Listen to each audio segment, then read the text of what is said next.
ಪ್ರಿಯ ವೀಕ್ಷಕರೇ, KTN ಕನ್ನಡ ಸುದ್ದಿವಾಹಿನಿಗೆ ಸ್ವಾಗತ. ಚಾಮರಾಜನಗರ. ಇದೇ ತಿಂಗಳು 14/3/2026 ನಡೆದ ಜಿಲ್ಲಾದ್ಯಂತ ಲೋಕ್ ಅದಾಲತ್ನಲ್ಲಿ ಸುಮಾರು 85,907 ಪ್ರಕರಣಗಳನ್ನು ರಾಜ್ಯ ಸಂಧಾನದ ಮೂಲಕ ಇತ್ಯರ್ಥಪಡಿಸಲಾಗಿದೆ ಎಂದು ಪ್ರಧಾನ ಜಿಲ್ಲಾ ಮತ್ತು ಸತ್ರ ನ್ಯಾಯಾಧೀಶರು ಪ್ರಭಾವತಿ ಜಿ ಮಾಹಿತಿ ನೀಡಿದರು. ಜಿಲ್ಲಾ ಕಾನೂನು ಸೇವೆಗಳ ಪ್ರಾಧಿಕಾರದ ಆವರಣದಲ್ಲಿ ಕರೆದಿದ್ದ ಸುದ್ದಿಗೋಷ್ಠಿಯಲ್ಲಿ ಮಾತನಾಡಿ ವಿವರಿಸಿದ ಅವರು, ತಾಲೂಕುವಾರು ನ್ಯಾಯಾಲಯಗಳಲ್ಲಿ ಇತ್ಯರ್ಥಗೊಂಡ ಪ್ರಕರಣಗಳ ಬಗ್ಗೆ ವಿವರಿಸಿ, ಚಾಮರಾಜನಗರ ತಾಲೂಕಿನಲ್ಲಿ ಸುಮಾರು 44,358, ಯಳಂದೂರು ತಾಲೂಕಿನಲ್ಲಿ 8,469, ಕೊಳ್ಳೇಗಾಲ ತಾಲೂಕಿನಲ್ಲಿ 21,700 ಮತ್ತು ಗುಂಡ್ಲುಪೇಟೆ ತಾಲೂಕಿನಲ್ಲಿ 11,380 ಪ್ರಕರಣಗಳು ಇತ್ಯರ್ಥವಾಗಿದೆ.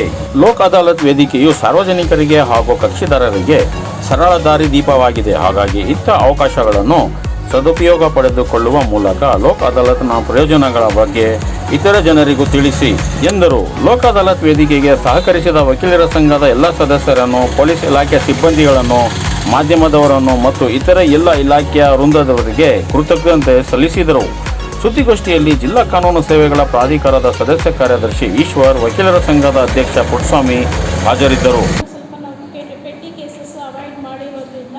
ಪೆಂಡಿಂಗ್ ಕೇಸಸ್ಗೆ ತುಂಬ ಇಂಪಾರ್ಟೆನ್ಸ್ ಕೊಡಬೇಕು ಅಂತ ಒತ್ತಿ ನಮ್ಮ ಆಫೀಸರ್ಸ್ಗೆ ರಿವ್ಯೂ ಮೀಟಿಂಗಲ್ಲಿ ಹೇಳಿದಾಗ, ಮತ್ತು ಅದೇ ರೀತಿ ಅಡ್ಮಿನಿಸ್ಟ್ರೇಟಿವ್ ಜಡ್ಜು VC ಮೂಲಕ ಹೇಳಿರೋದ್ರಿಂದ ಈ ಸಲ ಕಳೆದ ಬಾರಿಗಿಂತ 300 ಕೇಸ್ ಹೆಚ್ಚಿಗೆ ಆಗಿದೆ. ಮತ್ತು ಅಮೌಂಟ್ ರಿಕವರಿನೂ ಅಷ್ಟೇ, ಕಳೆದ ಬಾರಿಗಿಂತ ಈ ಸಲ 6 ಕೋಟಿ ಹೆಚ್ಚಿಗೆ ಆಗಿದೆ.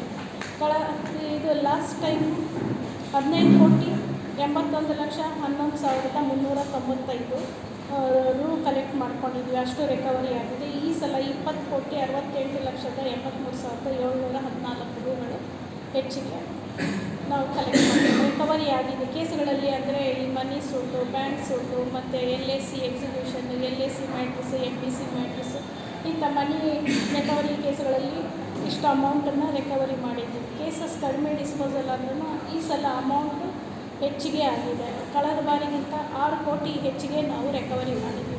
ಸೊ ವಕೀಲರದು ಮತ್ತು ಕಕ್ಷಿದಾರರ ಒಂದು ಸಪೋರ್ಟ್ ಇರೋದ್ರಿಂದ ನಾವು ಪೆಂಡಿಂಗ್ ಇರೋವಂಥ ಕೇಸುಗಳಲ್ಲಿ ಹೆಚ್ಚಿನ ರೀತಿಯಲ್ಲಿ ಡಿಸ್ಪೋಸಲ್ ಮಾಡಲಿಕ್ಕೆ ಸಾಧ್ಯ ಆಯಿತು.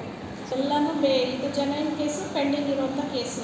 ಸೊ ಈ ರಾಜಿ ಮಾಡ್ಕೊಂಡಿರುವಂಥ ವ್ಯಕ್ತಿಗಳೆಲ್ಲ ಅಂದರೆ ಕಕ್ಷಿದಾರರೆಲ್ಲ ತುಂಬ ಸಂತೋಷವಾಗಿ ಒಂದು ಮುಕ್ತಾಯಗೊಳಿತು ನಮಗೆ ಈ ಒಂದು ಸಮಸ್ಯೆಗೆ.